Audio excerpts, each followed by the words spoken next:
up with our motto, let learning be a joy and teaching a pleasure. Here we are with a remote teaching and learning process to bridge the gap. Happy learning, students. Hello, students.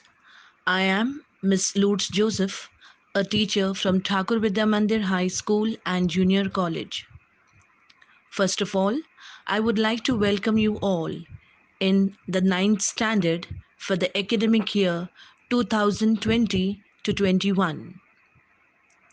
In any language subject, grammar plays a very important role. It is the backbone of any language subject. So, let us begin with today's topic, the subject and the predicate. Let us first revise what a sentence is.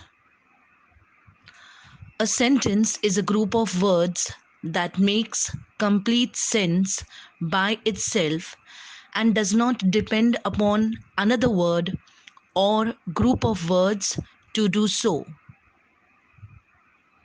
For example, the lion roared at Fleck. Second, the sun shines in the sky. Now we will learn in detail what is a subject and predicate. A sentence can be divided into two parts, the subject and the predicate.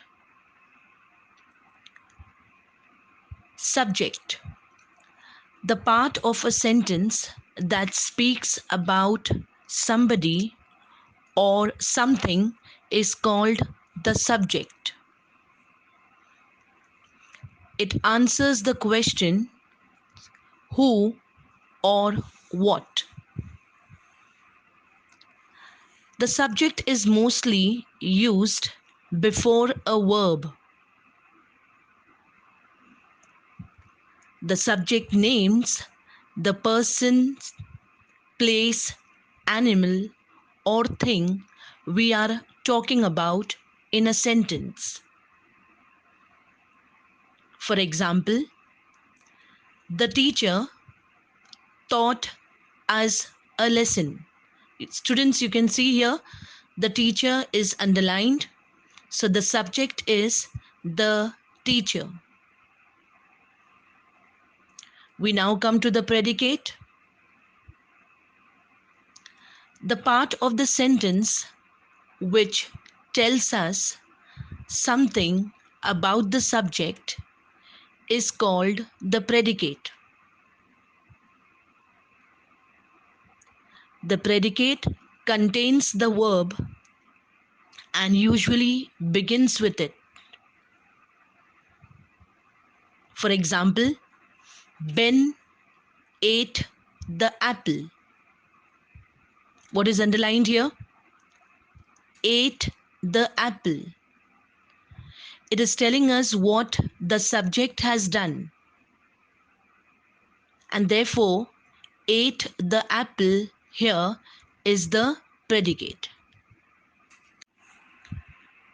Now look at the following sentences. First, Lionel dances. Second, Lucy is playing the piano. Third, go now. Fourth, a barking sound the shepherd hears.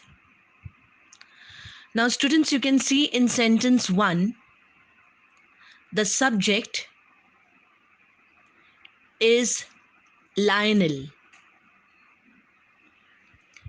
If you remember, we have learned the subject answers the question who or what. So, can we say what dances? No, it's not appropriate. So, let us ask ourselves this question: who dances? Yes, and we get the answer Lionel. So, here Lionel is the subject. And if you notice, the predicate consists of just a verb which completes the sentence. In sentence 2, Lucy is the subject. Here we have two verbs, the auxiliary or the helping verb and the main verb, that is playing.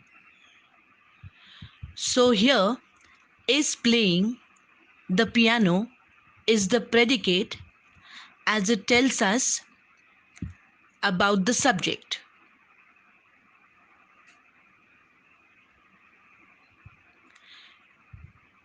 Is sentence 3 an incomplete sentence? It looks like, but it isn't. So what kind of a sentence it is? In the lower classes, you have learnt about kinds of sentences, assertive sentences, interrogative sentences, imperative sentences, and exclamatory sentences. This sentence here is an imperative sentence. An imperative sentence can be a command, an order, a request, an advice, and so on. And therefore, go now, the sentence here is an imperative sentence as it is an order. In this sentence, the subject is assumed as you. And go now is the predicate.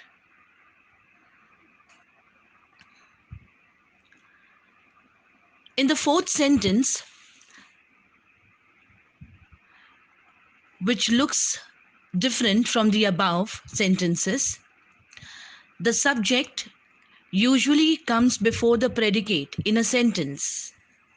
As we have already learnt about it, the subject usually comes before the predicate in a sentence. But in some cases, the order of the words may change. Due to various reasons, as in a poetic form, the order of the words may change, as in sentence 4. So how can you find the subject and the predicate in this sentence? Is a barking sound the subject?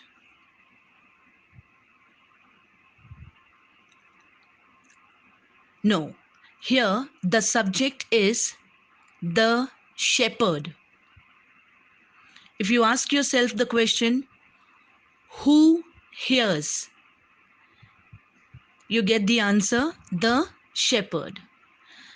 The shepherd is the subject here, and if you put it in a proper prose order, hears a barking sound is the predicate.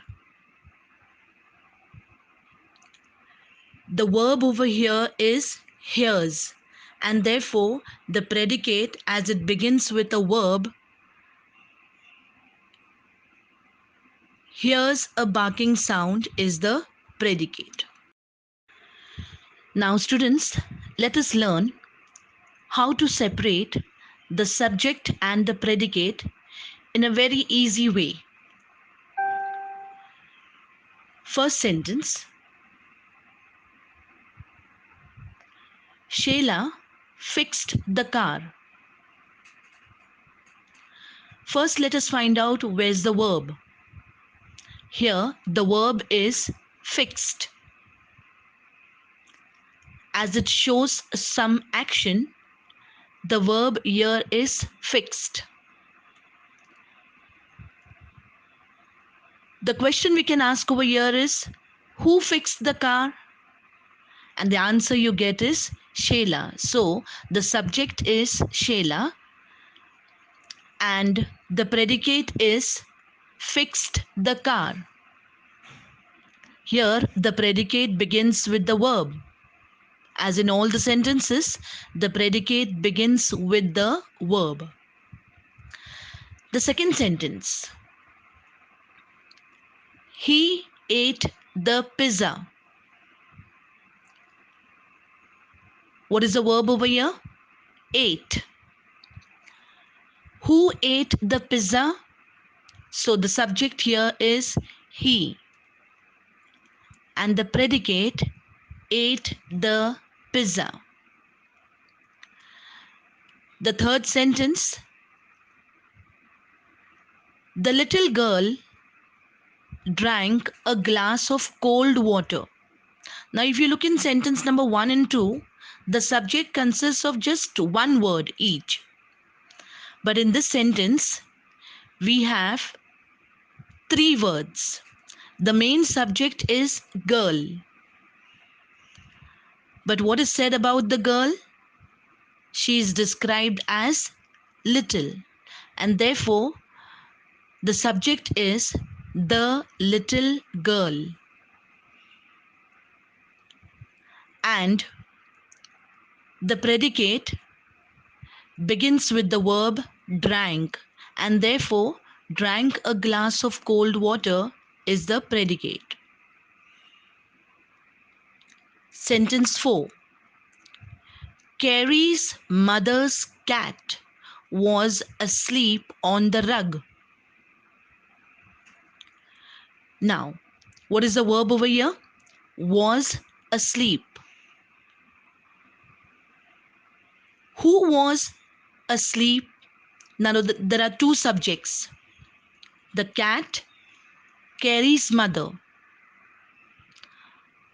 Was the cat asleep? Yes. So, therefore, the subject is Carrie's mother's cat. And the predicate is was asleep on the rug. And the last sentence, on the high hill the temple stands. If you remember, a similar kind of sentence we had done in the previous slide. What is the subject here? First of all, let us find the verb. The verb here is stands. Can you say who stands? I think so. What is appropriate? What stands? So therefore, the subject is the temple. The temple stands. So the subject is the temple. And the predicate begins with the verb stands, and therefore stands on a high hill is the predicate. Well, students, I hope you have all understood the lesson. Thank you.